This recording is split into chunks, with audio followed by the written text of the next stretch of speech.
madaxweynaha jamhuuriyadda mudane Ismaaciil Cumar Geele ayaa maanta gudoomiyay fadhiga golaha wasiirada oo ah akiishanaad ee sanadkan. Fadhiga golaha wasiirada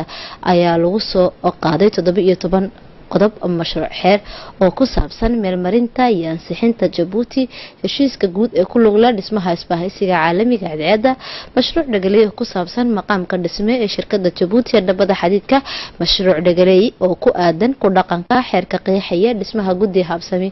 wada shaqaynta iskaashiga dawladda iyo waxyaha gaarka loo leeyahay iyo mashaariic kale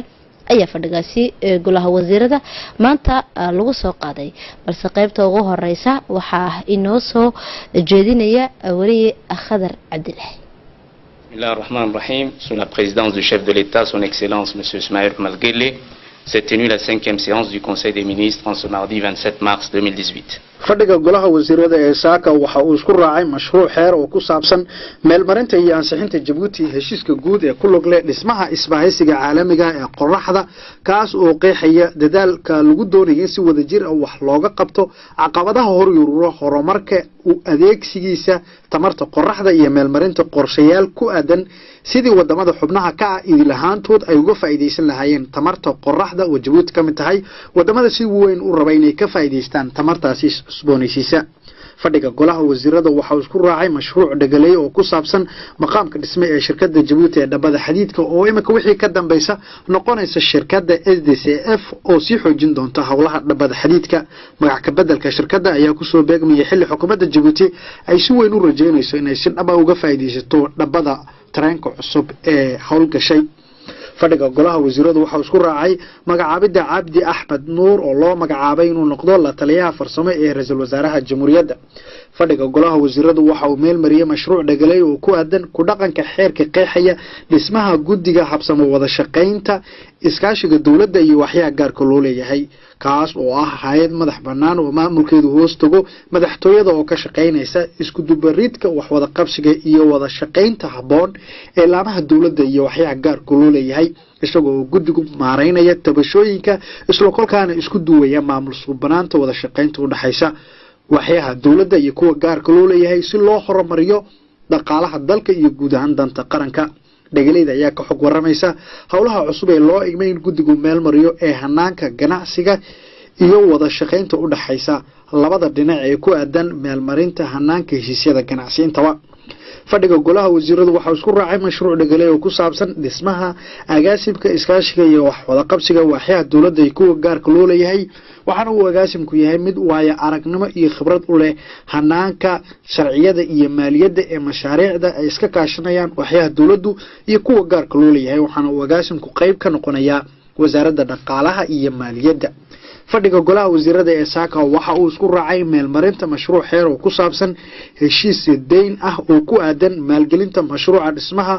wadada galaysa marsada Tojora. waxaa heshiiska jamhuuriyadda Djibouti ay la gashay sanduuqa OPEC ee caalamiga ah 13 February 2018 kaas oo Djibouti u ogolaanayo waa heshiiska maaliyad gaaraysa 2,480,490,000 oo faranka Djibouti oo loogu talagalay dhismaha wadada dheer ee tagaysa marsada Tojora oo dhan qiyaastii 9 kilomitir. hirgelinta heshiiska ayaa qayb ka dadaalka guud ee dardargelinta hawlgelinta marsada Doorale iyo horumarinta hawlaha loo igmay intaba. fadhiga golaha wasiirada ee saaka waxa uu isku raacay meelmarinta heshiis maaliyadeed oo deyn ah oo dhexmaray Djibouti iyo banka Exim Bank ee Shiinaha laga leeyahay oo ku aadan maalgelinta wajiga labaad ee mashruuca biyaha dalkeenu kaga soo qaadanayo Ethiopia oo ay ku baxayso maaliyad ka badan 8,460 milyan. wajiga labaad ee mashruuca biyaha dalkeenu kaga soo qaadanayo dalka Ethiopia ayaa waxa loogu talagalay inuu xoojiyo dadaalka la dagaalanka haraadka iyo kor u qaadida shirkad abuurka dalka intaba. fadhiga golaha wasiiradu waxa uu isku raacay mashruuc dhagalay oo ku lug leh habka dhisme shirkadeed ee dalka oo xukuumadda ay weli ku sii raad joogto hanaanka fudaydinta habka dhisme warshad ama shirkad waxaana xukuumaddu meel marisay tallaabooyin wax ku ool ah oo loogu talagalay in dhammaan shirkad abuurayowga ay si dhab ah u kalsooni geliso dhiiranaanta ay ka qabaan shirkad abuurka dalka oo xilligan xukuumaddu u asteysay wax waliba oo suuro gelinaya dhiirigelinta iyo waaritaanka shirkadda intaba. xafiiska geeshay inig oo xukuumadda meel marisay sanad ka hor ayaa qayb weyn ka qaatay dadaalka guud ee xukuumadda ugu jirto ballaarinta iyo fudaydinta hanaanka shirkad abuurka iyada oo xafiiska laga heli karo dhammaan adeegyada kala duwan ee ka maarsanin maamulka shirkadda hadday noqoto xafiisyada canshuur bixinta waraaqaha ruqsa ganacsiga iyo qaar kale oo intuba fulinayaan adeegyadaasi loogu talagalay shirkad abuurka rabitaanka meelmarinta istiraatiijiyad fudaydinaysa xaaladaha tartan dhaqaale ee dalka ayaa ah rabitaan ka yimid madaxweynaha jamhuuriyadda uu ku doonayo in Jabuuti ay kaga hortagto caqabadaha horyurura wax soo saarka iyo horumarka dhaqaale ee qaranka isbeddelkan dhaqaale ayaa waxa loogu talagalay inuu suuro geliyo dhismaha shirkadaha si hoos loo dhimo shaqo la'aanta dalka isla fadhiga golaha wasiirada waxaa lagu soo qaaday mashaariic xeer oo qayb ka ah mashruuca xeer wax ka bedelida sharciga tirsigiisu yahay 197 sanadkii hore udbig iyo mashruuc xeer oo lagu magacaabayo mas'uuliyiinta dalka hadaba waxa mashaariicdaasi ee qaybta labaad ee fadhiga golaha wasiirada inooga faaloonaya wariye maxamuud cusmaan ruuxaan maxamuud فاطمة وسيدة تكتم مدحونها الجمهورية مدن إسماعيل عمر جيل أي ساك وحى وقدومية فردقة شناد يقولها وزيرة وحنا لقصو قادم مشاريع حرب كل دوان قدر بقوية جبنات أي وحى لقصو قادم مشروع حرق لي وحكبدل كشرعي سنة كي هراء شرعي عن إرادة بقول تدباتا يسجال سنة كي هراء أوبتيك iyada oo loo marayo qaabka ay tahay sharciga rasmiga ee Djibouti ay ilaalinta hantida warshadaha iyo ganacsiga hoos u dhigida hawlaha diiwaangelinta ganacsiga dadweynaha iyo sidii ay uga faa'iideysan lahaayeen korna loogu qaadi lahaa shirkadaha iyo horumarka qaybaha kala duwan ee sida gaarka loo leeyahay qodobka 12aad ayaa waxaa lagu soo qaaday dib u eegista qodobka labaad ee deglay sanadkii hore 2017 ee 142 oo dhaqan gashay 16 abriil sanadkii hore 2017 oo qeexaysa aqoonta iyo khibradaha oo qayb ka ah dhismayaasha qorshayaasha nashqadeynta ee guryaha iyo xaqiijinta qorshayaasha cad ee shaqada nashqadeynta dhismayaasha guryaha taasi oo ka qayb qaadanaysa bilicda wadanka qodobka 13aad ee fadhiga golaha wasiirada ayaa waxaa lagu soo qaaday mashruuc xeer wax ka bedelka guud ee cashuurta ee qodobka 499 iyo 501 ee cashuurta guud xuquuqda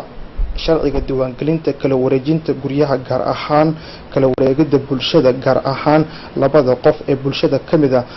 labadooduba maaha kaliya mid ku saabsan kala wareegida shirkadaha laakiin sidoo kale waxa uu sharciga quseeyaa oo tabanaya mid ku saabsan kala wareejista guryaha sidoo kale waxa qayb ka ah iibinta iyo waliba la wareegida guryaha si ay ula wadaagaan arimaha guryaha wax kasta oo qayb ka ah guryahaasi iminka waxa lagu qiimeeyaa diiwaangelintooda cashuurta 3% laakiin xaqa guryaha ayaa noqon doona 12 ilaa 5% inta u dhaxaysa qodobka 14aad ee golaha wasiirada ayaa waxaa lagu soo qaaday magacaabis degley oo ah Yaasiin Cilmi Buux oo loo magacaabay danjiraha Jamhuuriyadda Djibouti ee wadanka caasimadda Nairobi oo loo magacaabay halkaasi Yaasiin Cilmi Buux ayaa waxa uu leeyahay way aragnimo iyo khibrad u fududeynaysa hawshaasi uu qaranku yimid si uu ka soo baxo qodobka 15aad ayaa waxaa lagu soo qaaday mashruuc cusub oo ku saabsan xoojinta sharciyada rayidka ee ku saabsan kor u qaadida qawaaniinta sharciga hirgelinta mashruucan ayaa waxa uu yahay mid bulshada u xoojin doona xanaanka sharciga dadweynaha oo ay soo jeediyeen sidoo kalena xoojin doona maamul wanaaga waxaana uu dhalinayaa kor u qaadida waxda sharci dejinta isagoo oo ka kooban 3 qodob oo kala ah hirgelinta sharciyada waafaqsanaanta baahida dadweynaha iyo sidoo kale hantida qodobka 16aad ee fadhiga golaha wasiirada ayaa waxaa lagu soo qaaday mashruuc xeer oo cusub oo ku saabsan ganacsiga ujeedada ayaa waxa ay tahay in la dhiso jawi wanaagsan oo ku saabsan shirkadaha iyo horumarka dalka furnaanta qalabyada waxaa jiri doona kuwa hor leh gaar ahaan dhanka qalabka oo u oggolaanaya amaahda si looga soo saaro kuwa kalena loo siiyo si heer ahmiyada soo bandhigitaanka heshiisyada guddiga amaahda iyo sidoo kale soo bandhigista waafaqsanaanta habsami socodka maaliyadda ugu dambeyn fadhiga golaha wasiirada ayaa waxaa lagu soo qaaday magacaabis oo uu soo jeediyay wasiirka caafimaadka Muuse Ibrahim Suge ayaa waxaa loo magacaabay agaasimaha guud ee isbitaalka Sheekho ee Bilbila Faadimo Cali Cabdille ayaa waxaa loo magacaabay haweeneyda agaasimaha ka tacliinta iyo qorsheynta iskaashiga caalamiga Nuux Muuse Saciid ayaa waxaa loo magacaabay agaasimaha kheyraadka aadanaha ee wasaaradda caafimaadka Yuusuf geedi giire ayaa waxaa loo magacaabay la taliye farsamo wasiirka caafimaadka sidoo kale waxaa la magacaabay axmed cabdi axmed nuur haydhaade ayaa waxaa loo magacaabay la taliye farsamo ra-iisul wasaaraha jamhuuriyadda sidoo kale waxaa la magacaabay cabdirashiid muuse aye iyo cabdulkaadir ducaale suge iyagana waxaa loo magacaabay la taliyayaal farsamo wasiirka dhaqaalaha iyo maaliyadda sidoo kale waxaa lagu soo bandhigay halkaasi warbixin ay soo jeediyeen wasiirka arrimaha dibadda ee iskaashiga caalamiga ahna afhayeenka xukuumadda mudane maxamuud cali yuusuf ayaa fadhiga golaha wasiirada waxa uu ka warsiiyey wafdigii hogaaminaya madaxweynaha jamhuuriyadda ee 12 bishan ka qayb galay shirkii 10aad ee aan caadiga ahayn ee ururka midowga Afrika ee Rwanda ka dhacay wasiirka dhaqaalaha iyo maaliyadda ayaa waxa fadhiga golaha wasiirada uga waramay barnaamijka dib u habeynta nidaamka horumarka ganacsi wasiirka difaaca iyo xiriirka baarlamaanka ayaa fadhiga golaha wasiirada ka warsiiyay shirkii uga qayb galay Uganda ee madaxweynayaashu ay ku yeesheen halkaasi ay uga qayb galayeen loogana hadlayay ammaanka Soomaaliya gaar ahaan howlgalka AMISOM oo 2 bishan ka dhacay caasimadda Uganda fadhiga golaha wasiirada ayaa waxa wasiirka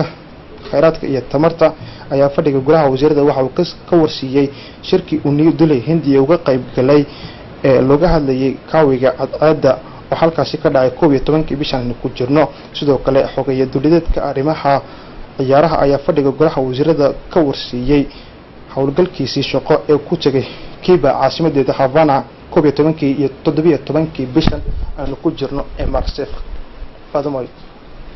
aad iyo aad baad umahadsantahay maxamuud cusmaan bulxaan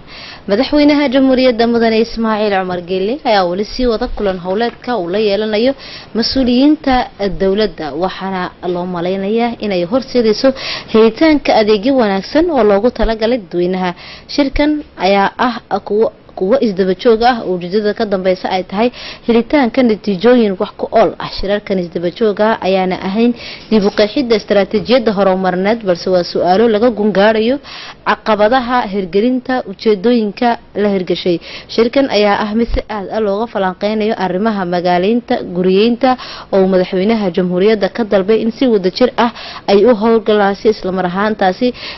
loo raaligeliyo shacbiga madaxweynaha jamhuuriyadda ayaa ka dalbay in loo howlgalo dhammaan mas-uuliyiintu ay khuseyso arrimahaasi si midaysan inay u howlgalaan si looga gungaaro aragtida guriyeynta ee madaxweynaha kamira dhalinteeda kulankaasi waxaa u joogay 8 wasiiro oo kala ah wasiirka arrimaha dibadda arrimaha gudaha wasiirka miisaaniyadda wasiirka deegaanka iyo hoyga wasiirka qaabilsan ballaarinta iyo wasiirka deegaanka iyo qagaadiidka madaxweynaha jamhuuriyadda mudane ismaaciil cumar geelle oo shirkaasi ka hadlay waxa uu ka xog waramay ujeedada shirkani waxaan hadaladiisii noo soo eegay Khadar Cabdilaahi Notre deuxième réunion avec les kulankeena labaad ee xukuumadda iyo mas'uuliyiinta ayaan maanta gudagalaynaa waxayna diiradda ku saaraynaa arrimo dhowr ah oo ay ka mid yihiin siyaasadeena iyo qorshaheena waxqabadka xukuumadda iyo habka aynu ugu adeegno shacabka kalsoonida ina siiyay shaqada aynu u hayno dadweynaha ma ahin in ay xagal daaciso maamul xumo iyo dan gaar ah waana muhiim mar waliba inaynu sameeyno dib u milicsi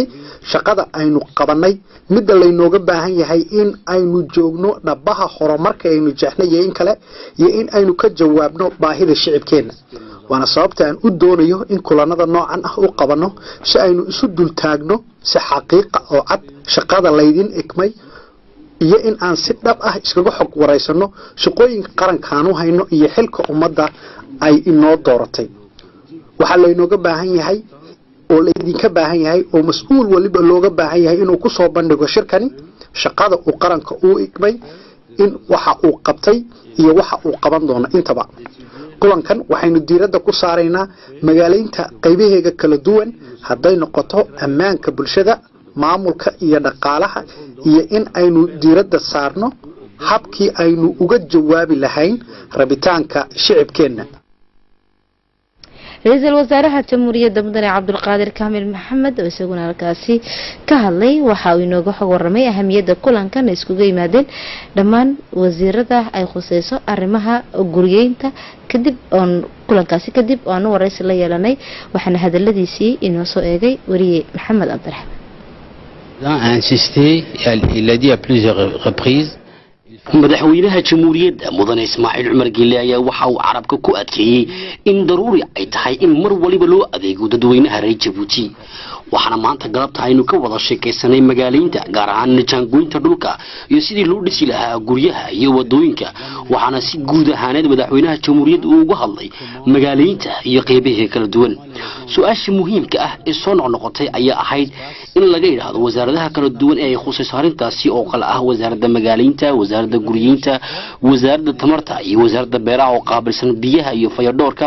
in dhammaantoodba ay si wada jir ah u wada shaqeeyaan si dadweynaha reer Djibouti ay u heli lahaayeen adeegyo tayo leh iyo magaalo nadiif ah marka xigta madaxweynaha jamhuuriyadda ayaa waxa uu ka hadlay mas'uuliyadda qof waliba saaran si loogu dhaqmo loona tixgeliyo si loo dhisi karo nidaam hore oo marineed oo magaaleynta ah oo waara waxaana daruuri ah isla mar ahaantaana laga maarmaan ah in wasaaradda waliba oo ay khusayso arrintaasi ay midka kale si wada jir ah ula shaqeyso si loo dhaafo loona joojiyo dadka isku qabsada dhulka iyadoo walibana ay daruuri tahay in aan marnaba la degin dhulka dhismaha aan loogu talagelin ee mamnuuca ah maadaama ay yihiin kuwa suurtagal ah in loogu talagalay dhismaha garoono ciyaareed oona marnaba ay hayn dhul loogu talagalay dhismaha guryo shirkani maanta ka qabsoomay qasriga madaxtooyada ayaa ah kulankii labaad kadib markii madaxweynaha jamhuuriyadda uu qayb kamid ah wasiirada uu shalay la kulmay waxa uu sidoo kale maanta la kulmay wasiiro kale oo ka wada hadleen arrimaha guryeynta haddaba waxaan mar kale studio-ga aan kusoo dhaweynayaa wariye maxamuud cusmaan maxamuudow habeen wanaagsan mar kale habeen wanaagsan Faadmo sida aad tagtay madaxweynaha jamhuuriyadda mudane Ismaaciil Cumar Geelle ayaa waxa uu la kulmay madaxda ugu sareysa wadanka waxaynu ognahay in uu la kulmay oo laga hadlay horumarka maalintii aan soo dhaafnay ee shalay ahayd laakiinse maanta waxa muhiimada la saaray oo laga hadlay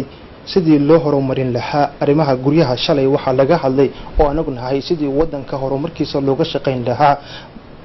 gacmahana la isku qabsan lahaa waxaana kulankaasi u joogay xubnaha xukuumadda iyo agaasimayaasha guud oo ka soo qayb galay kulankaasi ujeedada maanta la isugu yimid kulankaasi ayaa waxa ay ahayd sidii looga jawaabi lahaa arrimaha guryaha ee ku saabsan waxaana ognahay Faadimo in madaxweynaha jamhuuriyadda mudane Ismaaciil Cumar Geelle uu sanadkan muhiimada uu siiyay xoogana uu saaray sidii loo balaarin lahaa guryaha qof kasta oo muwaadinna uu heli lahaa guri iyadoo taasi ay jawaabta laga bixinaya ay tahay ayaa maanta waxa uu isugu yeeray xubnaha xukuumadda iyo agaasimayaasha guud ee waxyaha kala duwan ee wasaaradaha dalka waxaana uu ka codsaday in xoogga la saaro sidii looga shaqeyn lahaa guryaha isla markaasina dadka guryaha dhisanaya wax kastana loogu fududeyn lahaa loona casriyeyn lahaa wadooyinka si wadankeenu uga mid noqdo wadamada horumaray isla markaasina uu la jaan qaado wadooyinka horumaray ee adduunka waxaana uu ka codsaday